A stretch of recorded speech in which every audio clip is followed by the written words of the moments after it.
Automatic window system arrange ചെയ്ത ഈ കണ്ണുകള് അതിന്റെ നിലവാരത്തിൽ അടയും തുറയും ഒക്കെ നടക്കത്തക്ക സൗകര്യത്തിന് ഇങ്ങോട്ട് സൃഷ്ടിച്ച് വേണ്ടുന്നതൊക്കെ തന്നു വിട്ടപ്പോൾ ചെവിയുടെ അറ്റത്തൂടെ രണ്ട് കിഴുത്തയിടാൻ സിട്ടാവിന് എന്തോന്നാ വേറെ വേണമായിരുന്നോ?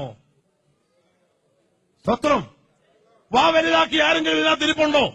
മൂക്കിന് വാരമിട്ട് ആരെങ്കിലും ഇവിടെ ഇരിപ്പുണ്ടോ? ഈ പറഞ്ഞതിൽ മനുഷ്യന്റെ കൈ എന്തെങ്കിലും കടന്നിട്ടുണ്ടോ?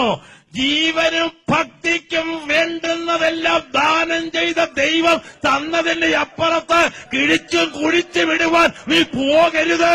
അത് ദൈവത്തെ സൃഷ്ടാവിനെ അപമാനിക്കുകയാണ്. കിടുത്ത പോരാഞ്ഞല്ലേ പിന്നെ കിടുത്ത ഇവിടെ അങ്ങ് വിടേണ്ടി വരുന്നത്. അപ്പം ഈ സൃഷ്ടിച്ച് പടച്ചവനെ ഇങ്ങോട്ട് വിട്ടവനെ അതൊന്നും അറിയത്തില്ലായിരുന്നോ? ദൈവത്തെ അപമാനിക്കരുത്. പെന്തക്കോസ്തുകാരെ വിട്ടവർ തന്നെ തിരിച്ചെടുക്കുന്ന ചില പുള്ളികൾ ആകാമെന്ന് ചില നേതൃത്വം അംഗീകാരമൊക്കെ വന്നപ്പോൾ അത് അന്ന് കാശില്ലാഞ്ഞ ഇന്നിപ്പം നമുക്ക് ആകാമെന്ന് അത് കുതിരകൾ ചാടുന്നത് പോലെ ഈ ലോക ജഡീകത്വത്തിനും ആവരണവാദത്തിനും ചാടുന്ന പെന്തക്കോസ്തുകാർ ദൈവമക്കളെ അത് അപമാനിക്കാതെ വേറെ സഭ തേടുക നല്ലത്. എന്തോ എറണാകുളം സഭയിൽ കേസ് വന്നു. വിളിച്ചു ചോദിച്ചാല് അവിടേക്ക് കുഞ്ഞ് നമുക്ക് അറിയാവുന്ന നമ്പർ വിളിച്ചു ചോദിച്ചാൽ മതി. അടുത്ത കാലത്ത് നടന്നൊരു കേസ്. ഒരു ഭാര്യയ്ക്കും ഭർത്താവിനും ആവരണം വിട്ട് തിരുവത്താഴ് എടുക്കണം. സഭ പറഞ്ഞ് നടക്കത്തില്ലെന്ന്. ഞാനും 6 കൊല്ലം വരുന്ന സഭയും പഠിപ്പിച്ച സഭയും അവ പറഞ്ഞല്ലോ അവരെ എടുത്തിരിക്കൂ. ഏതായാലും സഭയെ ഒന്ന് ഒറ്റക്കെട്ടായിരുന്നു അവരെ പുറത്താക്കി. അവർ ഹൈക്കോടതി കൊണ്ട് കേസ് കൊടുത്തു. ഇന്ത്യൻ പൗരത്വ സ്വാതന്ത്ര്യം അനുസരിച്ച് ഓർണമെന്റ് ഉപയോഗിച്ച് ഞാനും എന്റെ ഭാര്യയെ സഭയിൽ ചെന്നപ്പോൾ സഭ ഞങ്ങളെ പുറത്താക്കി. ഇതിന് ഈ പ്രസ്ഥാനം നിരോധിക്കണം. കേസ് ഭയങ്കര. ഞങ്ങൾ എല്ലാ മാസത്തിലും അമ്പരന്ന് പോയി. ഹൈക്കോടതിയിരിക്കും ജഡ്ജി ഹിന്ദുവാണ്. ആ സിറ്റിംഗിലെ ജഡ്ജിമാരെ അവിടെ മിക്കവാറും പേര് ഹിന്ദുക്കളാണ്. അവർ ഈ കേസെടുത്താൽ എന്തായിത്തീരും? ആവരണത്തിനെതിരെ ഹൈക്കോടതി കേസ് വന്നു.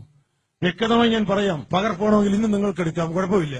ഒടുവിൽ കേസ് വന്നപ്പോൾ അത് ദൈവത്തിന് സ്തോത്രം പറഞ്ഞുകൊണ്ട് ഞാൻ പറയുകയാണ്, അത് ആ സഭയുടെ മൗലിക സ്വാതന്ത്ര്യമാണ്. നിനക്ക് ആഭരണം വേണമെങ്കിൽ അതിനു പറ്റിയ സമൂഹം വെളിയിലുണ്ട്. നീ ആ സഭയിൽ നിന്ന് പുറത്തു പോകണം. ആ ദൈവജനത്തെ അപമാനിക്കരുത്. നീ പുറത്തു പോകൂ. നിനക്കതിനകത്ത് ഒരവകാശമില്ലെന്ന് കേരള ഹൈക്കോർട്ട് വിധിച്ചവനെ പുറത്താക്കി. ഇവിടുത്തെ ഹിന്ദുക്കളുടെ കണ്ണും ജഡ്ജിമാരുടെ കണ്ണും ഇത്രയും തെളിഞ്ഞപ്പോൾ ഇവിടുത്തെ പെന്തക്കോസ്തുകാരെ വഞ്ചിച്ച പിശാച് അത് കെട്ടിയിട്ടേക്കുന്ന ചില പുള്ളികള് ഇറങ്ങിയിട്ടുണ്ട്. ഞാനതുകൊണ്ട് ഉറപ്പിച്ചു പറയുന്നു, പിതാക്കന്മാർക്ക് പർവ്വതത്തിൽ ദൈവം കൊടുത്ത ആ വിശ്വാസം ഞാൻ ദൈവത്തിൽ നിന്ന് പ്രാപിച്ചും ഞാൻ ഏറ്റെടുത്തതും ദൈവം എനിക്ക് തന്നതും അത് മാതൃകയായി ദൈവം നമുക്ക് തന്നതുമായ പവിത്രമായ ഉപദേശം ആര് അത് മറിച്ചാലും മറിയത്തില്ല. ഏറ്റെടുക്കുന്ന വിശ്വാസികൾ ആത്മവീര്യത്തോടെ നിൽക്കട്ടെ. നമുക്ക് വേർപാടും വിശുദ്ധിയുള്ള കൂട്ടമാണ്. വേർതിരിച്ചറിയണം. അതുകൊണ്ട് ആരും ക്ഷീണിക്കണ്ട. അത് അവർ മനസ്സോടെ മാറുകയോ അത് ഉപേക്ഷിക്കുകയോ ചെയ്തില്ലെങ്കിൽ ദൈവം നോക്കിക്കോളും. ശരി, ഇങ്ങോട്ട് ഞാൻ നീക്കട്ടെ. അപ്പോൾ ഈ പൊന്നാഭരണം, മഷിയെഴുത്ത് ഒക്കെ ഇങ്ങനെയുള്ള ചില അലങ്കോലങ്ങളുണ്ടല്ലോ. ഇപ്പൊ അങ്ങും ഇങ്ങനെ തുടങ്ങിയിട്ടുണ്ട്. ഓർക്കാപ്പുറത്ത് ചില കക്ഷികളെ ബസ് സ്റ്റാൻഡിലും പ്ലെയിനിലും അത് അങ്ങും ഇങ്ങുമൊക്കെ കാണുമ്പോൾ കല്യാണത്തിനും കാണുമ്പോഴാണ് സംഗതി അറിയുന്നത് പെന്തക്കോസ്തുകാരി പെട്ടെന്ന് ലോകക്കാരിയായത്. ഇതിനകത്ത് വേഷം മാറിയ പുള്ളികൾ വല്ല ഇരിപ്പുണ്ടോ? ചോദിക്കുന്നതിന് എനിക്ക് എന്നാ പേടി? എന്നാ എന്റെ ശമ്പളം മുടക്കൂ? എന്തോ ചെയ്യുന്നേ? ഉണ്ടെങ്കിൽ നീ ദൈവത്തെ വഞ്ചിക്കരുത്. ഇതുവരെ വന്നത് വരട്ടെ. ഞാൻ ദൈവത്തിന്റെ പൈതൽ. ലോകത്തിൽ ഒരിടത്തും ഈ പ്രമാണം വിട്ട് ഞാൻ നിൽക്കത്തില്ല. രഹസ്യമായാലും പരസ്യമായാലും എന്നെ കാണുന്നവൻ ദൈവമാണ്. നീ വേഷം മാറരുത്. ശൗല് രാത്രി വേഷം മാറിയത് അവൻ വാളിനാൽ വീഴാൻ തുടങ്ങിയപ്പോഴാണ് അവൻ രാത്രി വേഷം മാറിയത്. നീ വേഷം മാറരുത്. പകലും രാത്രിയും നീ വേഷം മാറരുത്. നീ ദൈവ പൈതൽ എന്നുള്ള മുദ്ര നശിപ്പിക്കരുത്. കർത്താവിന് സ്തോത്രം ചെയ്യ്. നിന്റെ ശരീരം ദൈവത്തിന്റേതാ. ശരി, കുറച്ചു പേർക്കൊക്കെ ഇന്നൊക്കെ സ്ഥലങ്ങൾ ചമഞ്ഞാൽ കൊള്ളാമെന്നുണ്ടല്ലേ? അങ്ങനെയൊക്കെ ഉള്ളവരെ കാണുമ്പോൾ നിങ്ങൾ ദുഃഖിക്കുകയും പ്രാർത്ഥിക്കുകയും അവർക്ക് വേണ്ടി. എനിക്ക് ആവരണം കാണുന്നതിൽ ഒരു പ്രയാസവും ഇല്ല. ഞങ്ങളുടെ കുടുംബങ്ങൾ എത്രയോ പേര് അതിൽ നിന്ന് പൊതിഞ്ഞ് അവരോട് നടക്കുന്നുണ്ട്. അവരോടല്ല ഞാൻ പറയുന്നത്. വേർപെട്ട വിശുദ്ധിയുള്ള കുഞ്ഞാടിന്റെ കണത്തെ മണവാട്ടിയോട് ദൈവസഭയോട് ഞാൻ പറയാണ്, പ്രമാണം ഇത് തന്നെയാണ്. അത് ഉപേക്ഷിക്കുന്നവർ ദൈവത്തിങ്കിൽ സന്തോഷിക്കേണ്ടതാണ്. ശരി, അടുത്തത് എസെക്കിയേലിന്റെ പ്രവചനം 7-ാം അധ്യായം 19, 20, 21 ഈ 3 വാക്യങ്ങളൊന്ന് വായിച്ചേ. 2 വാക്കെടുത്താൽ മതി. പെട്ടെന്ന് എടുത്ത് വായിച്ചേ. എസെക്കിയേൽ 7:19 എഴുതും. എന്റെ സഹോദരൻ, അവർ തങ്ങളുടെ വെള്ളി ആ. വീതികളിൽ എറിഞ്ഞുകളയും പൊന്നവർക്ക് മലമായി തോന്നും. അവരുടെ വെള്ളിക്കും പൊന്നിനും ആ. യഹോവയുടെ കോപ ദിവസത്തിൽ അവരെ വിടിയിപ്പാൻ കഴിയുകയില്ല. അതിനാൽ അവരുടെ വിശപ്പടങ്ങയില്ല. അതെ, ഇത് വിശപ്പടക്കാൻ കൊള്ളുന്ന ചരക്കല്ല. അടുത്തത് അവരുടെ വയറ് ഇത് വയറ് നിറയ്ക്കാനും ദാഹത്തിന് പറ്റിയ ചരക്കല്ല. അടുത്തത് അതവർക്ക് ആവൃത്തികേതുവായിരുന്നുവല്ലോ. നിർത്തിക്കേ. എല്ലാവരുടെയും പുസ്തകത്തിലുണ്ടോ? പുസ്തകം എല്ലാവരും കൊണ്ടുവന്ന് കാണുകയല്ലോ, വീട്ടിൽ അത് അവർക്ക് ഭക്തിക്ക് കാരണമാണ്. സ്വർഗസിയോനി പോകാൻ വഴിച്ചെലവിനാണ്. ഇരുന്നോട്ടെ. അങ്ങനെയാണോ ഇവിടെ എഴുതി വെച്ചേക്കുന്നത്? എന്താ ഇവിടെ സ്വർഗത്തിലെ സൈലന്റിനേക്കാൾ വലിയ സൈലന്റ് ആയാലും എന്താ പറ്റിയാണ്? ഞാൻ എന്ത് എഴുതി വെച്ചേക്കുന്നത് ഞാൻ ചോദിച്ചോളല്ലോ. അത് അവർക്ക് ഭക്തിക്ക് കാരണമെന്നല്ല, ശക്തിക്ക് കാരണമെന്നല്ല, സ്വർഗസിയോനിലേക്ക് പോകാൻ പറ്റിയതാണെന്നല്ല, അത് അവരുടെ അകൃത്യഹേതു, പാപ കാരണമാണ് ഈ ചരക്കെന്ന് ദൈവം പറഞ്ഞത് ഞാൻ വിശ്വസിക്കുന്നു. അത് പറയുന്നതിൽ ഒരു മടിയും ഒരിടത്തുമില്ല. ഇതിന് യാതൊരു വഴിവഴുപ്പൻ പദ്ധതിയും വേണ്ട. ദൈവം കൽപ്പിച്ച വചനത്തിൽ പറയുന്നു, ഇത് ആത്മീയത്തിന് വേണ്ടിയല്ല ഇത് ഉപയോഗിക്കുന്നത്, പാപ കാരണമായ സ്വഭാവത്തിൽ നിന്നാണ് ഇത് വരുന്നത് എന്നറിഞ്ഞാൽ മതി. അടുത്ത വാക്യം വായിര്. അതുകൊണ്ടുള്ള ആഭരണങ്ങളുടെ ഭംഗി അവർ ഡംബത്തിനായി പ്രയോഗിച്ചു. ഡംബം എന്ന മലയാളം വാക്കിന്റെ അർത്ഥം എന്തുവാ? നിങ്ങൾ എല്ലാം കോളേജും ഒക്കെ കഴിഞ്ഞു വന്നത് എന്നാ? ഡംബം എന്ന മലയാളം വാക്കിന്റെ വിശകലനാർത്ഥം എന്താ? അഹങ്കാരം. അപ്പോ സ്വർഗത്തിൽ പോകുന്നതിന് അത് വേണോ? ഇതെന്റെ ദൈവമല്ലേ പറഞ്ഞത്, ഞാൻ എഴുതിക്കൊണ്ട് വന്നാണോ? 26 നൂറ്റാണ്ട് മുമ്പ് എഴുതി വെച്ച ഈ പുസ്തകത്തിൽ അതവരുടെ ഡംബത്തിനാണ്, അതവർക്ക് പാപ കാരണമാണ്, അതവരുടെ ഭക്തിക്കല്ല, അതവരുടെ ശക്തിക്കല്ല, അതവരുടെ ആരാധനയ്ക്കല്ല, സ്വർഗസിയോനിലെ വഴിച്ചെലവിനല്ല. കുഞ്ഞെ, അത് ദൈവകോപ ഹേതുവാണ്. പിന്നെ ഇത് ആർക്ക് കൊടുത്തതാ? അടുത്ത വായിച്ചേര്. അതുകൊണ്ട് അവർ തങ്ങൾക്ക് മ്ലേച്ഛവിഗ്രഹങ്ങളെയും മലിനബിംബങ്ങളെയും ഉണ്ടാക്കി.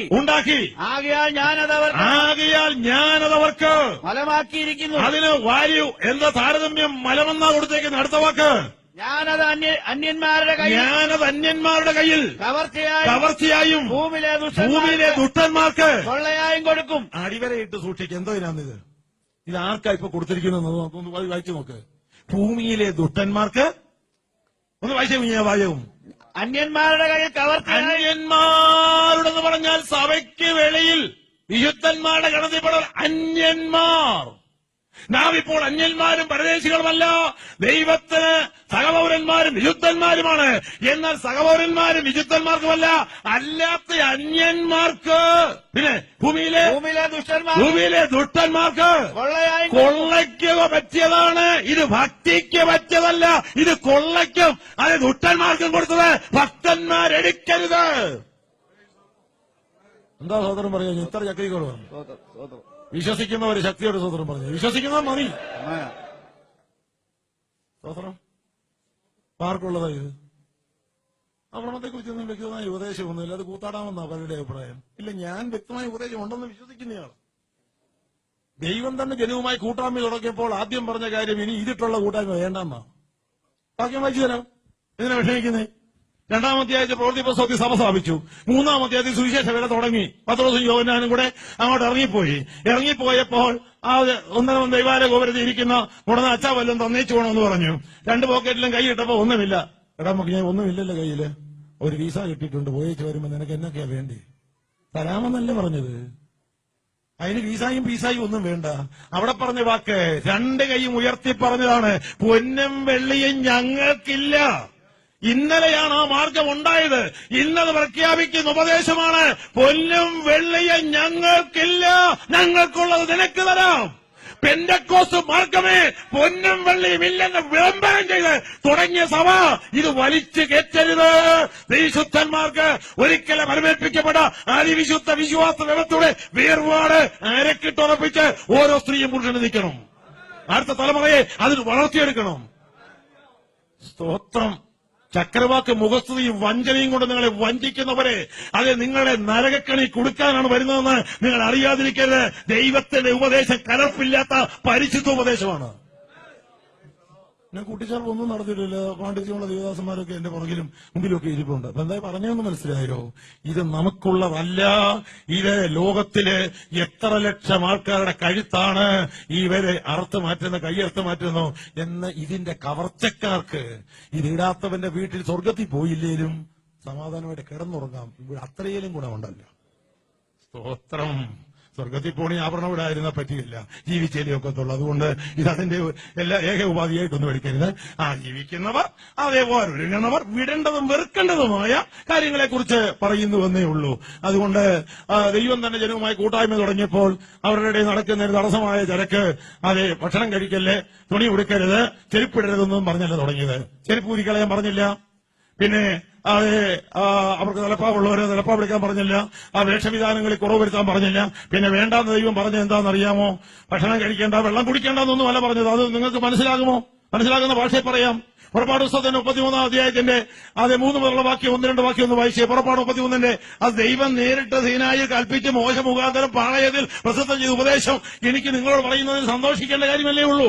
വാക്യം വായിച്ചാട്ട്. വഴിയിൽ വെച്ച് ഞാൻ നിന്നെ നശിപ്പിക്കാതിരിക്കേണ്ടതിന് ഞാൻ നിന്റെ നടുവിൽ നടക്കയില്ല. നീ ദുശാഠ്യമുള്ള ജനമാകുന്നു. ദോഷകരമായി ഈ വചനം കേട്ടപ്പോൾ ജനം ദുഃഖിച്ചു. ആരും തന്റെ ആഭരണം ധരിച്ചതുമില്ല. നോക്ക്, ഊരാൻ പറയുന്നതിന് മുമ്പേ ജനം ഊരിക്കഴിഞ്ഞു. ദോഷകരമായ വചനം, ദുശാഠ്യമുള്ള ജനത്തിന് ദുശാഠ്യം എന്താണെന്ന് മനസ്സിലാക്കി അവർ തന്നെ ഊരി തുടങ്ങി. അടുത്ത വാക്ക് വായിച്ചേ. നിങ്ങൾ ദുശാഠ്യമുള്ള ജനമാകുന്നു. ഞാൻ ഒരു നിമിഷ നേരം നിന്റെ നടുവിൽ നടന്നാൽ നിന്നെ സംഹരിച്ചു കളയും. അടുത്തത്. അതുകൊണ്ട് ഞാൻ നിന്നോട് എന്ത് ചെയ്യണമെന്ന് അറിയേണ്ടതിന് നീ നിന്റെ ആഭരണം നീക്കിക്കളയുക. നീ നിന്റെ ആഭരണം നീക്കിക്കളയ. ആഭരണമേ നീക്കിക്കളയാൻ പറഞ്ഞുള്ളൂ, ഉപവാസം ഇരിക്കാൻ പറഞ്ഞില്ല. സ്തോത്രം. പലർക്കും ഉപവാസം വലുത് ഇത് കാണുകയില്ല. ഉപവാസ പ്രഖ്യാപനം നല്ല യജ്ഞമൊക്കെ നടത്തും, പക്ഷെ വിടേണ്ടത് വിടുകയില്ല, വേർപെടുത്ത് വേർപെടുകയില്ല. അത് കള്ളക്കളി കളിക്കുന്ന കളി കാണുമ്പോൾ വേർപാടും വിശുദ്ധിയും ഇല്ലാത്തൊരു ചുവട്ടിൽ ആരാധിപ്പാനും ആമയം പറയാനും ഒറ്റ ദൈവമക്കൾ പരിശുദ്ധാത്മാവിനെ പ്രാപിച്ച് പോയേക്കരുത്. മരച്ചോട്ടിൽ ഇരുന്ന് ആരാധിച്ചാലും വീട്ടിൽ ഇരുന്ന് ആരാധിച്ചാലും ഈ കള്ളക്കളിയുടെ പുറകെ പോകരുത്. അറിയോ എന്നെ ഇവിടെ എഴുതി വെച്ചിരിക്കുന്നത്? ദോഷകരമായ വചനം കേട്ടു, ജനം ആഭരണം ഊരി. അത് കഴിഞ്ഞപ്പോൾ ദൈവം പറഞ്ഞു. അടുത്ത വാചകം കൂടെ വായിച്ചു തീർത്തത്. ഇസ്രായേൽ മക്കളോട് യഹോവ മോശയോട് കൽപ്പിച്ചു. അടുത്തത്. അങ്ങനെ ഹോരേബ് പർവ്വതത്തിൽ തുടങ്ങി ഇസ്രായേൽ മക്കൾ ആഭരണം ധരിച്ചില്ല എന്നവരുടെ പരദേശ പ്രയാണത്തിൽ എഴുതി വെച്ചെങ്കിൽ അത് സിയോൻ യാത്രക്കാരിയായ സഹോദരി, നിനക്കിത് വേണമെന്ന് എവിടാ വാക്യം? എവിടെയാ വാക്യം? ഇത് വേണമെന്ന് എവിടാ വാക്യം? പഴയ നിയമമായാലും പുതിയ നിയമമായാലും അതിശക്തമായ ഭാഷയിൽ അത് വ്യക്തമായി എഴുതി വെച്ചിരിക്കുന്നു.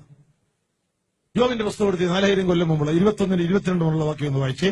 തപ്പന്ന് 1-2 വാക്യം വായിച്ച വേഗം ഒന്ന് വായിച്ചേ. യോബിന്റെ പുസ്തകം 21-22 മുതൽ. ആരെങ്കിലും ദൈവത്തിന് ബുദ്ധി ഉപദേശിക്കുമോ? ഇല്ല. 24 അവന്റെ തൊട്ടികൾ പാലുകൊണ്ട് നിറഞ്ഞിരിക്കുന്നു. 22-21 സോറി കുഞ്ഞെ തെറ്റി. 22-ാമത്തെ 21 വാക്യം മുതലൊന്ന് വായിച്ചു. നീ അവനോട് ഇണങ്ങി സമാധാനം. എല്ലാരോടും പറയുകയാണ്, ദൈവത്തോട് ഇണങ്ങി സമാധാനമായി പോകാൻ എന്തെല്ലാം കാര്യം ചെയ്യണമെന്ന് അക്കമിട്ട് പറഞ്ഞിരിക്കുന്ന ഉപദേശമാണ്. യോബിന്റെ വസ്ത്രം വിശ്വസിക്കുന്നു. കർത്താവിന്റെ വരവ് തന്റെ കണ്ണുകൊണ്ട് കാണുമെന്ന് വിശ്വസിച്ച ദൈവഭക്തന്റെ അതിമനോഹരമായ പുസ്തകത്തിലെ മനോഹര വിഷയങ്ങളിലെ ഈ വാക്കൊന്നത് ദൈവത്തോട് ഇണങ്ങിപ്പോകാൻ ആഗ്രഹിക്കുന്ന കുഞ്ഞുങ്ങളല്ലേ ഇവിടെ ഇരിക്കുന്നവരെ, അവർ ചെയ്യേണ്ട കാര്യം താഴോട്ട് വായിച്ചാട്ടോ.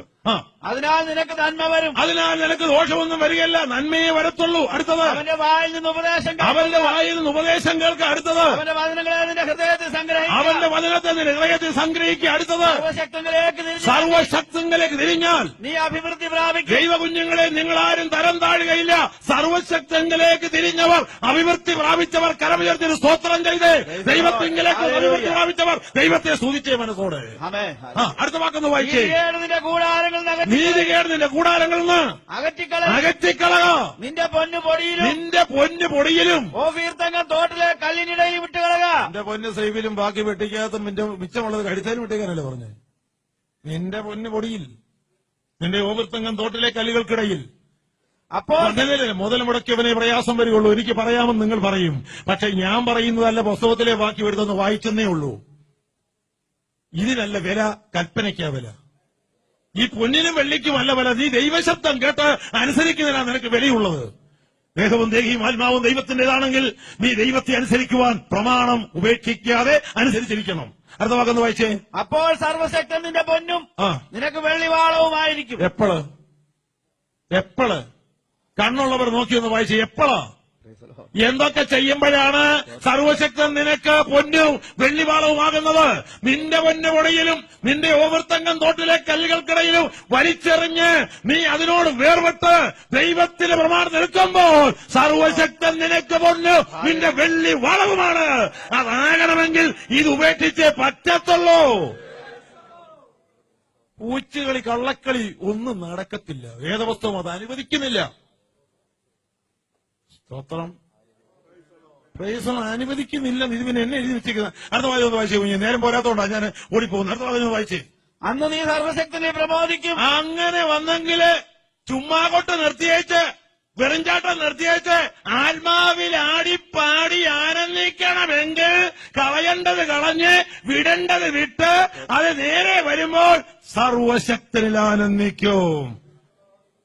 വക്കിലും പരിസരത്തിലും ആനന്ദിക്കുന്ന കാര്യമല്ല, കൂട്ടുകാരിലും കൊച്ചമ്മയിലും അമ്മാച്ചലിലും ആനന്ദിക്കുന്ന കാര്യമല്ല. ദൈവത്തിൽ ആനന്ദിക്കണമെങ്കിൽ ജഡത്തിന്റെ വകകൾ വെറുക്കണം. ചുമ്മാ ഒന്നും ആത്മാവിൽ സന്തോഷിക്കാൻ ഒക്കില്ല. സ്തോത്രം. വെറുക്കേണ്ടത് വെറുക്കണം, എടുക്കേണ്ടത് എടുക്കണം, കളയേണ്ടത് കളയണം. ഇത് ഉപദേശവും വേർപാടും സഭയ്ക്കുള്ളതാണ്. അടുത്ത വാക്ക് വായിച്ചേ. ദൈവത്തിലേക്ക് നിന്റെ മുഖം ഉയർത്തും. ദൈവത്തിങ്കിലേക്ക് നിന്റെ മുഖം ഉയർത്തൂ. നീ അവനോട് പ്രാർത്ഥിക്കും. നീ അവനോട് പ്രാർത്ഥിക്കും. അവൻ നിന്റെ പ്രാർത്ഥന കേൾക്കും. പ്രാർത്ഥന കേട്ടെന്നും പ്രാർത്ഥിച്ചെന്നും പറഞ്ഞ് നടന്നാ പോലെ നിന്റെ പ്രാർത്ഥന കേൾക്കണമെങ്കിൽ നീ വിടേണ്ടത് വിടണം. ഞാൻ എന്റെ ഹൃദയത്തിൽ അകൃത്യം കരുതിയിരുന്നെങ്കിൽ യഹോവ എന്റെ പ്രാർത്ഥന കേൾക്കത്തില്ലായിരുന്നു. ഇവിടെ അത് തന്നെയാ പറഞ്ഞത്. പ്രാർത്ഥന കേൾക്കണമെങ്കിൽ വിടേണ്ടത് വിടണമെന്ന്. കേട്ടൊന്നും പറഞ്ഞ് നടന്നാ പോരാ. നിന്റെ പ്രാർത്ഥന